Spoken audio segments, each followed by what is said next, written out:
ولكم نصف ما ترك أزواجكم إن لم يكن لهن ولد، فإن كان لهن ولد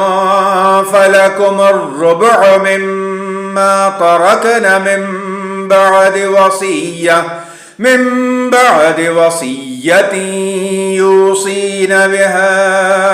أو دين، ولهن الربع مما تركتم إن كان لكم ولد، فإن كان لكم ولد فلهن الثمن مما تركتم من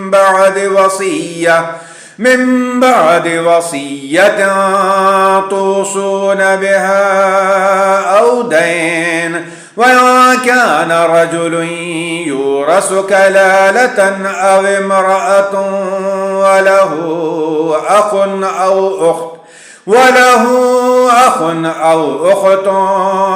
فلكل واحد منهما السدس، فكانوا أكثر من ذلك فهم شركاء في الثلث من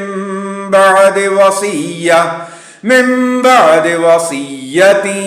يوصى بها أو دين غير مضارة،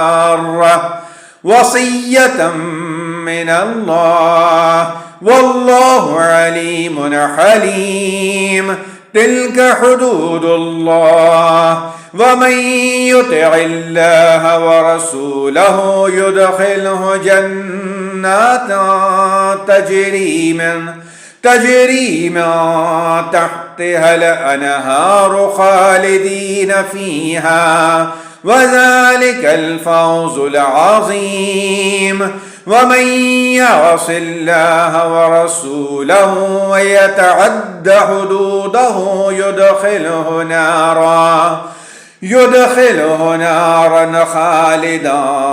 فيها وله عذاب مهين.